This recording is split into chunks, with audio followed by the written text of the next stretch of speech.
If you're looking at me and you're going, oh, I'd love to be where she is, there's nothing special about me. There's nothing that sets me apart from you. Welcome to the Business for Aligned Women podcast. I'm Honey. I'm a coach working primarily with women and specializing in aligned business, personal transformation, and embodiment. Each week here I'll be sharing business strategy, business advice, tips and tools for you to think more deeply, for you to get more self-aligned, and for you to start your week in the most conscious and intentional way possible. Welcome back.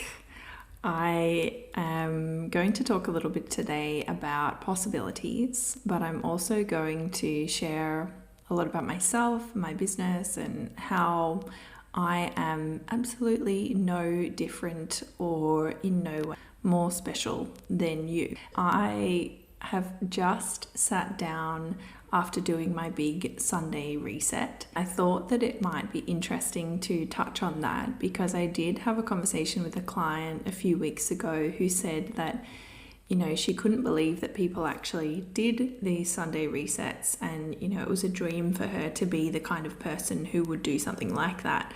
If you don't know what I mean by Sunday reset, there is a big theme of them on TikTok, of people filming themselves doing them. I would never do that. I'm, always in my tracksuit and not looking good and working really hard, trying to get it done as quickly as possible. It would not be aesthetic at all. But basically what we do in my house on a Sunday reset is that we clean the whole house top to bottom, do the floors really, really well. I clean out the fridge. I prep any food that we have that's left over from the week before, defrost anything, and plan our weekly meals ahead. I write the shopping list, and I also will do any laundry or anything boring things like that I need to do. And then I kind of work out, do any gardening, do any of the stuff that gets me really messy, and then I have a shower and relax and just read. So rather than just reading this Sunday afternoon, I've jumped on to record a podcast because I didn't have anything scheduled ahead. And the feeling of having the house really, really clean, knowing that there's nothing that you need to do, starting your week off fresh. Part of my personal Sunday reset is also that I go through my week ahead through my Google Calendar. I transfer that into my digital planner on my Remarkable tablet. I make sure that I've planned what I'm going to do in the week. I also look to see if there's any days maybe where I've overcommitted, or is there anything coming up that I need to be really aware of, that I need to have in my calendar or in my planner that I look at every single morning. So it's a really good feeling to get all of that done. I just wanted to let you know that that's the kind of vibe that I'm here with today. And if you don't do a Sunday reset or a weekly reset, I do highly suggest it. It is taxing. It's a lot of work. It's probably a good 2 solid hours of cleaning and tidying for me. And in our house, we sometimes swap and just I'll do this week, you do next week kind of thing. But it is so worth it. It's so worth it. So I am speaking to you after a pretty much 3-week break from my business, from being online, from being reachable, and from making myself create anything. And this is something that I do every quarter. And so I did it back in Feb, and then May, and then I'll do it again in August, and then November, and then take a little break for Christmas, and we go all the way through from there. And this is something that I picked up in different business forums and different realms, and I've heard it be referred to as a circuit breaker. So just a pause in your calendar for you to refresh. Ideally, I like to get away from my home and spend some time by myself. I didn't do that this circuit breaker or this break. And the last time I did it, it's always a bit tricky with me because I'm such a funny sleeper. I'm such a light sleeper, and I have a history of insomnia. And the last time I went away, the last night I didn't sleep even for a minute. And it's just, kind of going away and being in a different environment can have its pros and its cons. But this time I just stayed at home. During this time, I did go on Pinterest and, surfing the internet, and hopped on Instagram every few days and scrolled TikTok every few days. But the difference, I guess, was that not only was I not getting myself to create something, but I also was looking at those platforms not from a business perspective, just enjoying them. Finally got myself on knitting talk. If you don't use TikTok, you wouldn't know, but it can take some time for the algorithm to kind of work out what it is that you like. And I was really trying to program it to give me knitting content, and it took a really long time, but I'm finally on it. So it's just, if you are not someone who plans breaks, who factors in time to replenish, physically, emotionally, but more so for me creatively, before this break, I was really in a place of just, creating content, getting stuff, just chucking stuff out there, just chucking stuff out there because I had to, not really doing it from a creative place, not really doing it from a strategic place. Yes, I knew what my plan was and what I had to talk about in my content, but really just slapdash and doing it almost in a bit of a just unconsciously resentful way. And it's really, really nice to come back to my business and have really shed that and be feeling refreshed and renewed in what I'm creating, what I'm offering, how I am engaging with my clients, because I don't see clients pretty much at all for that 3 weeks. Or, the universe just so happened to align that I didn't see clients for those 3 weeks. I start up with new clients from tomorrow, and it feels so nice to have that space to just decompress. A lot of people might say, I can't do that. I can't take time off my business. And maybe you're in a part of your business or a growth phase of your business that you can't do that. And that's totally fair enough. But my focus is to create a business model that allows me to do that and not feel like I always have to be on or I always have to be available. If that sounds interesting to you, and that really embodied and gentle and slow, conscious, intentional, regulated way of approaching business sounds in alignment with you, I wanted to let you know firstly that I only have 2 spaces left for the Subtle Alchemy program for 2023. I haven't decided if it's something that I want to offer next year or ever again. I'm leaving it open. So if you have been looking at the Subtle Alchemy program, which is a 6 months one-to-one coaching experience with supplementary group masterclasses, and it's really an incredibly holistic, gentle, soft, new approach to business coaching. Really, my intensives have a bit of hustle. They have a bit of grind. I think that should be assumed in the name. It's an intensive, it's intense work, it's concentrated, and Subtle Alchemy is gentle, unfolding, blossoming, really ensuring that, yes, you're doing the fundamental work that you need to do, but you're also supporting your body, mind, and spirit in that process. Another offering that I have coming up, which is relevant to taking these breaks, is in July, I'm offering a standalone workshop for planning a full year in your business. This is something that I did last year in my business membership, and it was so well received. Everyone who attended was just like, that was amazing. That's increased my confidence so much. I feel so more empowered. I feel so much more in control. I feel like, not wary about the year ahead, and I have a plan and I have a map and I know where I'm going. So that is coming up in July. I also have an Instagram energy aware strategic workshop coming up in June, which I'll talk about a little bit next week. So those are there for you. I will pop the links in the show notes to each of those offerings. Today, the topic that I wanted to talk about after all of that rambling, and I won't give you a recommendation this week because I have just been rambling for 10 minutes straight. I know your time is precious. The topic that I want to speak to is you can. All right? You can. With my hand on my heart, I will say to you, absolutely, if I can do it, if I can build a 6-figure business, if I can create a life that is so utterly supportive of my own individual needs and feels like I'm in a movie every day, you definitely can, okay? We're going today, for the sake of this conversation, let's focus on building a business that makes over 6 figures. Let's use that example of what you can achieve. Just because, if we're talking about this concept of you can, it could be so broad, but I do want to specifically address you can build a business that is giving you stable income long term, not depleting you, is in alignment with your values and feels good every day.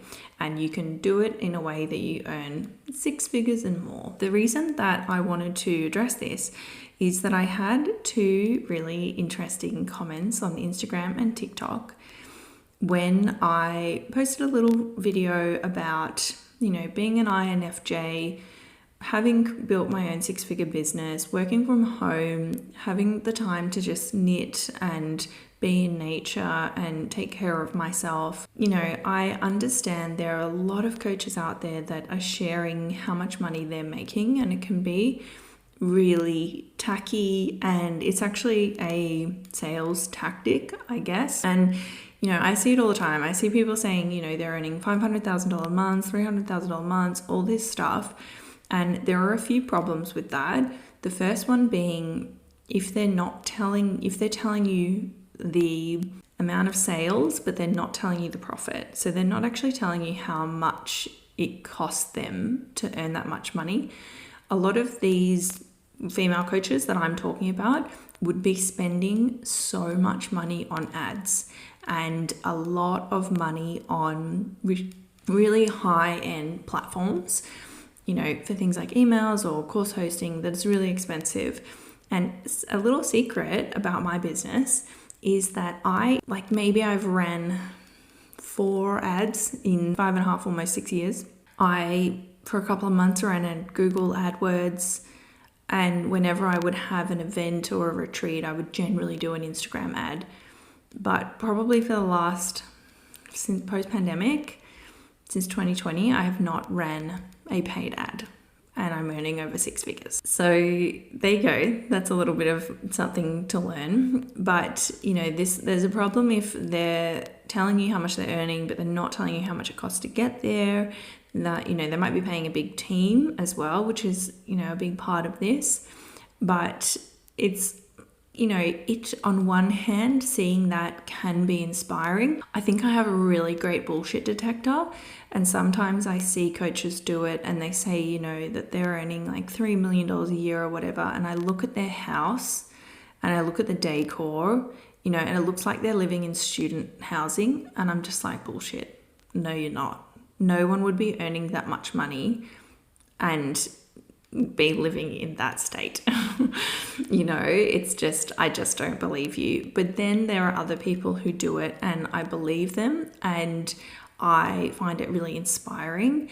And I don't ever think, oh my God, they're taking my clients, or I could never make that much money. I never ever think like that. I just think, if she can do it, I can do it. I also think, what's she doing that is different to me? What are some, pointers that I can take from how she's doing this? And we're kind of getting into this whole how to beneficially use comparison theme, which I'm going to be doing a whole episode on that in the next coming weeks. If you're interested in that, interested in how to compare yourself in a healthy way, let me know, because I'll make it a priority. When I share how much money I'm making, or, had my first $30,000 a month, or, it's the third year in a row that I make six figures, that kind of stuff. I'm not doing it to impress you. I'm not doing it to brag. The 100% only intention or goal that I have in doing that is to say to you, if I can do it, you absolutely definitely can. Okay? That is the only reason. If you ever see me doing that, that is the only reason I'm doing it. And that might be easier to believe if you knew how poor I grew up, and if you knew that, the concept of me earning that much money, working barely any hours from home in a really, really comfortable environment, was just not even something that my brain could have conceptualized probably until I was like 30, honestly. Probably until I was 29, 30. Did I even, I think about then as when I met some people who were working for themselves and making a good amount of money, and they expanded my awareness. But before that, it was just not a possibility. And that was how I was raised. I was raised really poor. My mother was, my dad has always run his own business, but, he's never made a ton of money with it. Well, I don't think he has. And my mother was always really operating from fear. And, you had to have a vocational education.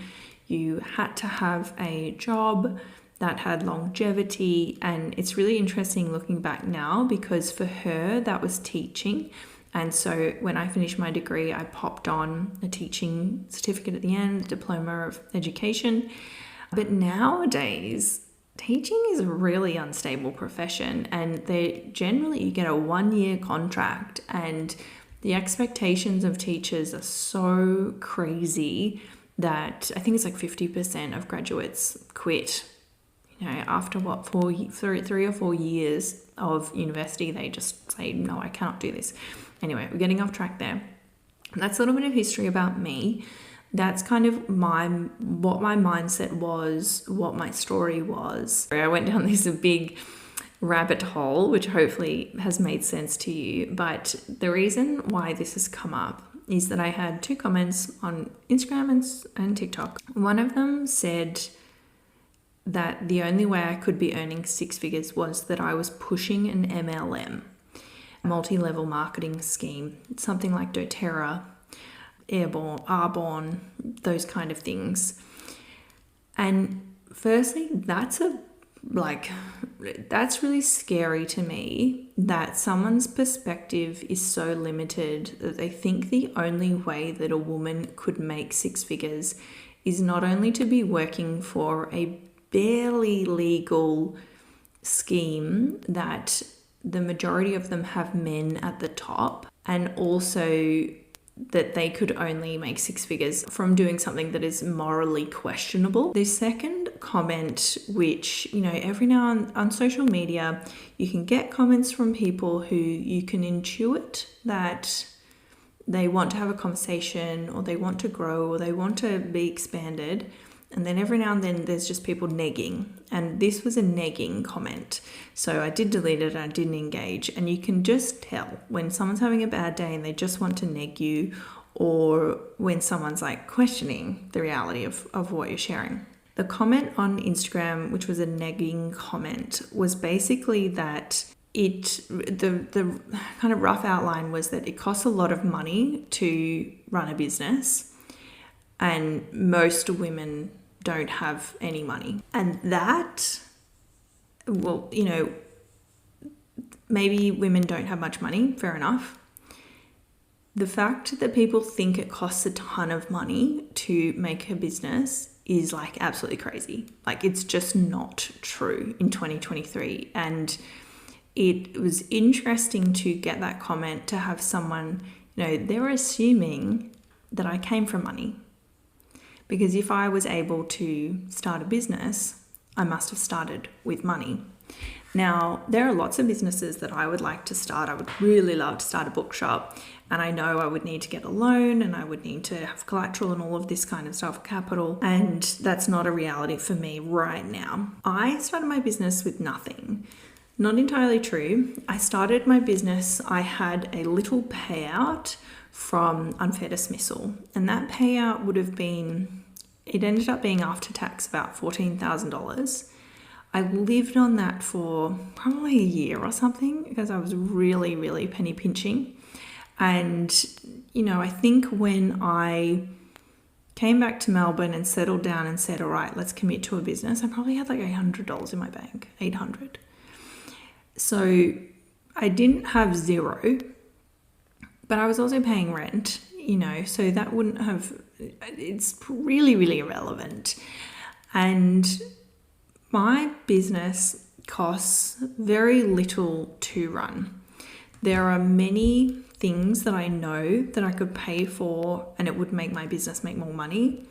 But right now I feel comfortable. I don't feel like I want to have a ton more clients. I feel really comfortable in the level of where things are at. So it's not something that I feel like I need to invest in or force myself into at this point in time. Maybe later on I will.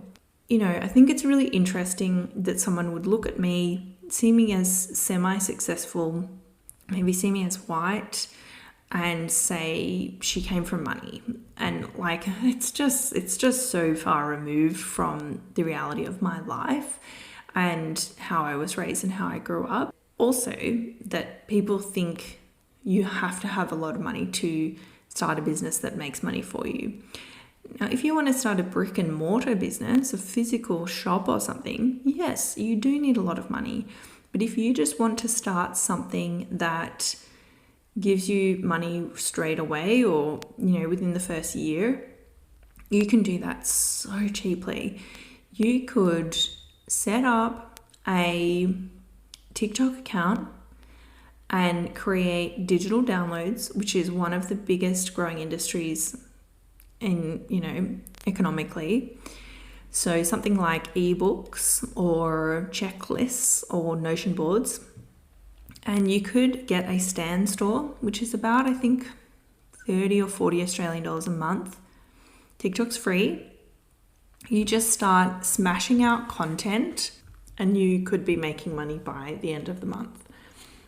You would have to be consistent. You would have to be strategic.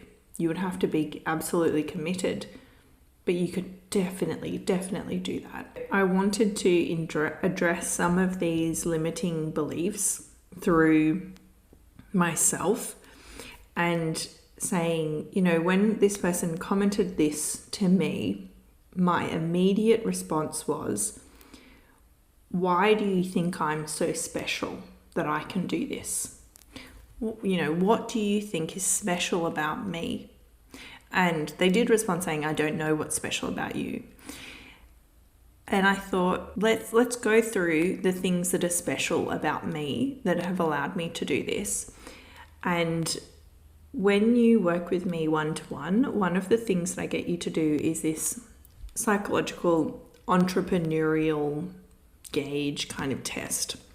And it tells you how much of an entrepreneurial personality you have. And I think that's something that's probably quite important for anyone who is interested in starting their own business.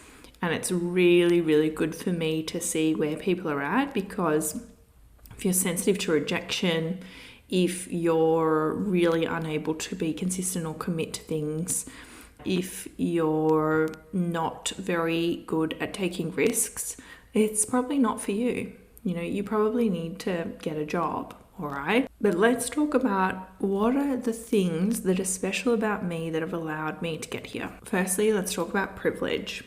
I am white. Especially in my 20s, I probably had quite a lot of pretty privilege. I was thin, had long blonde hair, all that jazz. I feel less so like I have pretty privilege in my 30s. I don't feel bad about myself or my appearance, but if I'm looking honestly, I'm going, in terms of pretty privilege, I don't feel like I have that much right now. but I can see at points I probably did. And I had the tenacity and perseverance to go to university and get a scholarship in order to go to university. Okay, so those are kind of the core things that I think have set me up. I sound like I'm being arrogant here. I'm not. I am above average intelligence. I know that from my academic history.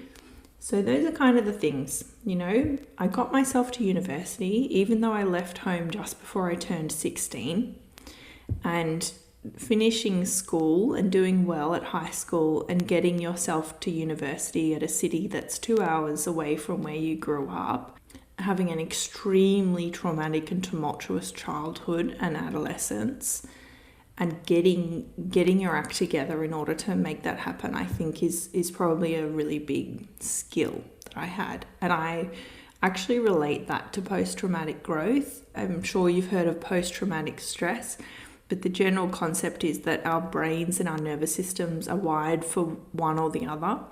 And while I have experienced post-traumatic stress, when I look through my life and I had a traumatic experience, I always had quite a big growth spurt the year or 2 years afterwards. So my brain is definitely more wired for post-traumatic growth. But that's kind of all of the specialness. In my adult life, I think I commit to things. I'm pretty all in. I also know that I'm not someone who's designed to really work for other people, so this is kind of my only option. However, I could totally see myself going and being a teacher or doing casual relief teaching or working in a bookshop or something. Like there's loads of possibilities, loads of options. However, I am aware that I'm not the best employee. Okay, I also have, if that's talking about the specialness, let's talk about the setbacks. So I grew up incredibly poor in the lowest socioeconomic region of my state where I lived in Australia. The dysfunction in my home was above and beyond. And I'm also autistic, and I was late diagnosed and went through my whole life really having my strengths and my specialness be rewarded, but the needs that I had were just never, ever, ever cared for. And I was also probably overextending myself, especially socially, and that was probably making me, feel quite tired and exhausted in comparison to other people. I'm not special. I can recognize my advantages and my disadvantages, but there's nothing about me that says she can have a 6-figure business, but you can't, or I can, but you can't. There is nothing about me that differentiates me from you that I could do this and you couldn't. Okay, so I just kind of, I've spent 20 minutes hammering this into you because I think it's really, really important that, if you're on social media and you're looking at people like me and people who are way more successful than me, and there's any part of you that is saying, well, of course she can do that, but I can't. That's possible for her, it's not possible for me. You are shit talking yourself, and it's not a sense of reality. And of course, I want to acknowledge that we all have different capabilities and we all have different privileges. I feel like I've tried to make that obvious in this conversation. It's about you understanding, expanding, and accepting the reality of what's possible for you. And I think that's one of the most powerful things that happens when people work with me one-to-one. I call it vision holding, but what it really is it's mirroring back to you the multitude of possibilities that you have. And a lot of the time, especially in terms of making money, people are so atrophied and so their perspective is so extremely narrow that they just have no idea how many avenues there is for them to make an income. And one of the things that I do is I kind of look at their business and I look at their skills and I look at their values and I go, well, these are all of the different ways that you could make money. The difference between the people who do make money from that and the people who see that and then don't do anything about it is literally just taking action, continuing to keep moving forward and accepting it within themselves, which I guess is getting rid of those limiting beliefs. But I think for me nowadays, I'm really noticing in the women that I work with that it's not about limiting beliefs. It's actually about limiting distractions. People talk a lot about limiting beliefs and they talk a lot about, all of that kind of psychological stuff. But at the end of the day, most of us are distracted and some of us choose to allow ourselves to be more distracted and less focused than others. And the people who are more focused, especially in this current age where attention is such a huge currency, I think focused people are always going to stand out and get further ahead. I hope that this conversation has expanded you and your mind of what's possible for you, and that you don't need a lot of money or a supportive even network. You don't need a huge amount of capital, or you don't even need to spend much money to run a business that is successful. And you don't even need to pay for ads. I'm sure they're great, but you don't need to. So this is all about hoping to expand you and remind you that if you're looking at me and you're going, oh, I'd love to be where she is, there's nothing special about me.